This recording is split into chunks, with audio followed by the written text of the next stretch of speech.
Happy Saturday afternoon to you, Scott Baker. Thank you for sprinting in place to be with us this afternoon. Indeed, and that will play into the conversation by the way. And welcome to everybody watching live here on Lead Better. And it is Saturday the 22nd, 3 o'clock Eastern Time. Glad that we could be with you to talk about today's field note. And today's field note is about complexity and simplicity. The title of it is quite simply let me get to that title: Mastering the Skill of Making the Complex Simple. Because lots of people out there try to take simple concepts and they make them sound so complicated. And that's how you know that they're intellectuals and they're experts and they're the consultants you should listen to, because there's just so many elements for you to understand. And then somebody comes along and goes, "It's kind of like this, isn't it?" And you go, "Oh, yeah." Yeah.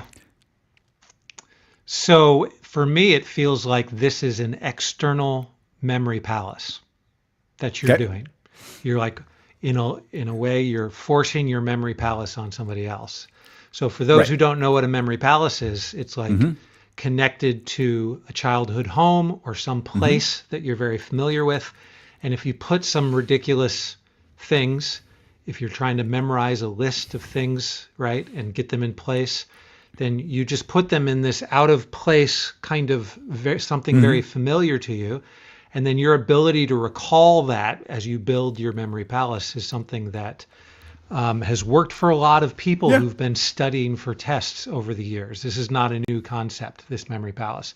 Yeah, I actually probably the primary way I'll use a memory palace is usually in terms of presentation, and not always even in front of a group. Sometimes it's actually like if I'm going to have a conversation with somebody, I will think about like, well, I want to talk about this, and I want to talk, but if I just did it as bullet points, Yeah.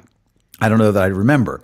But if I'm in front of a group and I've thought about it in that sequence, like here's what if I can visualize that in the entryway to the house, in the foyer, and the dining room, and the kitchen, and the family room, you can kind of move your way through, and that really works.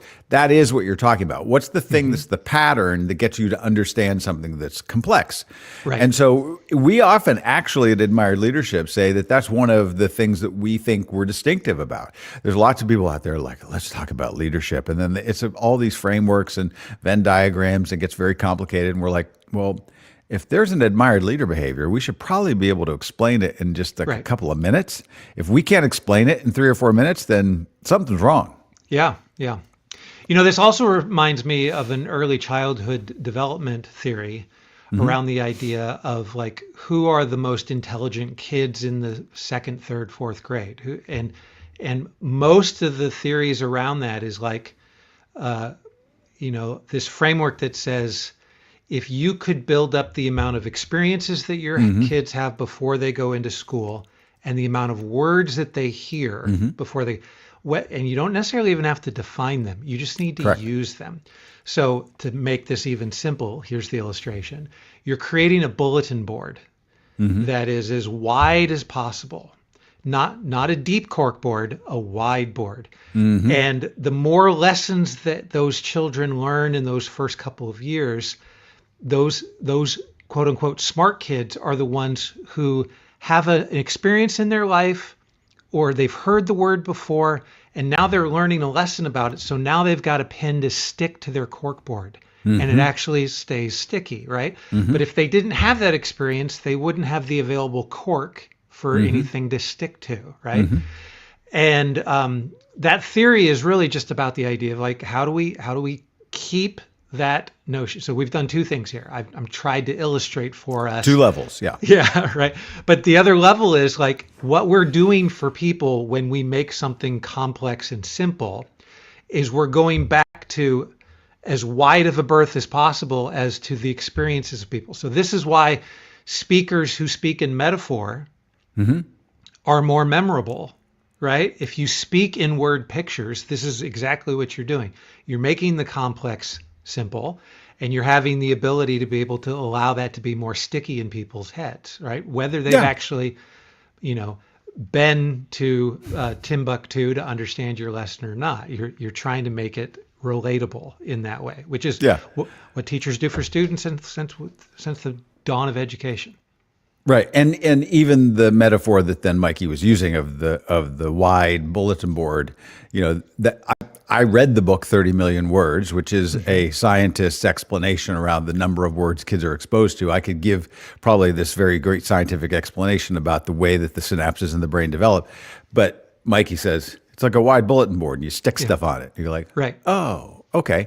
Well, that's sort of the illustration in the field note itself. And the idea of quantum computing is the example. Right. And I think it's a brilliant way of explaining it, because it's really saying, when we're communicating, you could try to like unpack the notion of quantum computing. And whereas if you just were to say, all right, I don't know anything about what you're talking about, tell me about this. Classical computers open doors one at a time. A quantum computer opens all the doors at once. Right. You go, oh, okay. And then it actually goes down and gives a further example using that analogy in here. And you actually start right away. If you read the field note, we actually hope that you would understand this basic principle of taking the complex and making it simple. You will also then probably never forget the definition of quantum computing versus classical computing, because it's so clear and vivid. Right. Are you familiar with the trilogy of novels called The Three-Body Problem? Netflix bought the rights to it, and so you might be familiar. They did one big movie. So far, there's been one movie, and it was very good. Yeah. Yeah. It's or a series. I can't remember. It's a great sci-fi. If you like sci-fi, you'll love The Three-Body Problem and in all three books.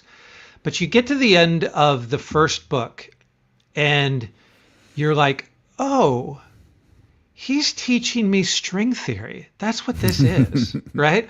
And it's great, like, because the novel is intriguing, and you've got all kinds of great characters, and like always, the novel is much better than the TV show.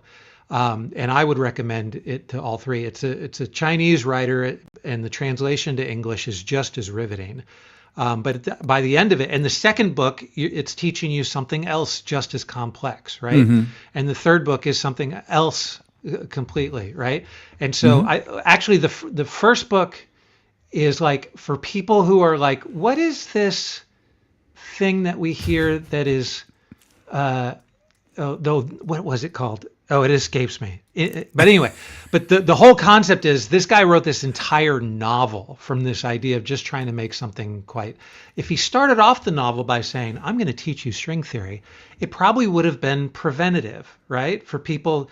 But if you start off in this inductive way of teaching, right, where you're just telling a story, it's riveting, and it makes people pay attention in such a way. And now it's not the lesson, it's the story. People always remember stories much better. Right. And so whether it's a story or a metaphor or an analogy or something that makes that bright. But where we get hung up, though, is this desire for people to know that we show our work, that we did all the homework, that we had the graduate degree, that we went through all of those things. And yet the really bright professors, and I've known some professors that I like who use a lot of very specialized language, and I don't think all of them need to change their language. They've sweated blood over these phrases, and they've poured their life into understanding very specific kinds of things. But I was listening to when we had the big comet that was going, the 3I Atlas, the other day, that was, like, oh, this is, if it comes around the sun one way, we're fine. If it comes around the other one, we're going to be taken over by, non-human powers. But Avi Loeb, the Harvard scientist who's often talked to about these things, and he just said, well, we're having a blind date. Yeah. And you're like, oh. Yeah, we don't know, like we're about to meet something and we really don't know much about it, but we are going to meet. And so we have to think about it. And he used just that analogy. And I heard him in an interview, and he used a bunch of things where I was like, oh, that's crystal clear. Like, he had that knack for taking something that you wouldn't necessarily expect from a scientist or an astronomer or anybody else, but they make it so that you can get it. So can you, as a leader, do this with your team? Or do you have to kind of show them, well, in my MBA class or in my PhD program, I did this, that, and the other. And most of the time, you don't need to do that. It's interesting. The blind date analogy could be something that generates more panic, but it doesn't necessarily have to, right? Which I think is a good, like, was he downplaying it too much by using the blind date analogy? Because on a blind date, he might be a serial killer, right? And so you don't know whether or not the thing coming around the planet is going to take us out. He was kind of saying it both ways. It wasn't necessarily to put you at ease. It could be great, could be romance, but it could also be something dangerous. Right. So I think that the truth of this is in our field notes that you can generally read in a minute or two. Hopefully there's an idea that they're insightful or there's some advice that's helpful. Whether you're engaging with our AI, whether you're in our main behavior platform, there's all kinds of levels of being involved with Admire Leadership. But hopefully there's a consistent pattern that we are trying to take. Sometimes these ideas are complex, but can you make them really simple? Even if they come from the academy. Yeah. And, our founders and people in our firm have PhDs. There's a lot of that. But the goal is not to kind of beat you overhead with the research. It's get it to clarity to the point where you can understand it, begin to incorporate it in your own behavior and have a profound difference in the impact that you're having in the world. Right. That's rare. It actually is rare to kind of get that. I had lunch today with a philosopher, maybe 45 minutes from Pittsburgh. And Esther Lightcap Meek is an expert in the philosophy of the Hungarian scientist Michael Polanyi. And his sort of kind of, I'm punching above my weight here, I understand. Sure. I'm not sure here. No, just pronouncing that name is punching above your weight. Is a concept of subsidiary focal integration. That all of how we process reality is this process of learning and coming to learn and loving to learn that involves this level, right? Now, I'm not an expert in Michael Polanyi, so I'm not going to be the one here to say all right, let me make this simple. But when I'm listening or reading to Esther Lightcap Meek and her book Contact with Reality or some of her online lectures, you're like, oh, she makes it sound so much fun and so clear and so exciting. And cuts through that clutter. And so that's what you're looking for. And so when you're leading, a team of young players, when you're trying to teach kids in your family, when you're trying to have just a book group, I think that the thing that the field note is saying is these are skills that can be learned. They can. And if you start to go through that lens of saying, how can I make this simple, make it come to life, make it attractive so that people will be like, I can do that, or I can see that, or that's really cool, rather than being like, let me show you how smart I am. Yeah. No, one of the best sources I have at making yourself better at this, because if you really, because it is a skill, and where do you begin, is the book by Dan Rome named The Back of the Napkin. That one. Yeah. Are you familiar with that? I think it was kind of a hot business book about 15 years ago. I might have it somewhere in the house here. But his encouragement of how to think through creating drawings that allows visual thinking to be accessible to everyone, I think is a good way to kind of start that kind of a thing. And another way to kind of think through it is the idea of what's going on with Gemini and Nano Banana, right? And so if you've not seen Nano Banana yet, it's a great little thing. And I was playing with it myself right before this conversation, right? And so I asked it a couple of prompts here. An image in the style of a whiteboard drawing that illustrates making something very complex into something very simple that explains the idea of quantum computing, right? Which is what the field note illustration that we were talking about. And so for those who can only hear and not see, it's just an illustration that was kind of spit out.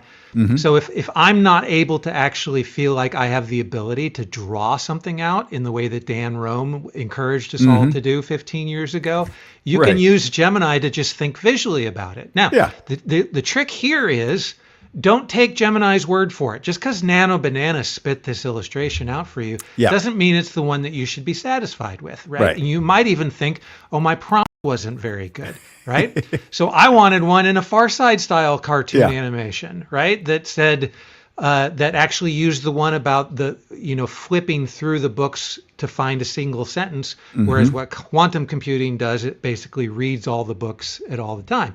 So even though we're saying that in trying to create a word picture so that people, sometimes the best way that you could do is actually try to visualize it. And the more you try to do that kind of thing, I think the more you'll actually force yourself to try to think in word pictures. And then this idea of trying to make the complex more simple will actually work for you. I even tried it with the corkboard thing. Look at that. Yeah. Here's a whiteboard style illustration depicting a child's expanding bulletin board of knowledge. I don't actually like it, right? Plus there was a misspelling in here because of the way that, right? And the hallucination is not because it doesn't know how to spell, just so that everybody knows the way that AI works. AI is predicting the next pixel that should take place. That's it. Yeah. In this illustration, it's not predicting a cluster of letters. It's not actually spelling. It's predicting what the next pixel illustration would be. Yeah. But all that to say, just because you've got a fantastic tool like this doesn't mean that it takes the place of you actually thinking through this. AI cannot do this for you.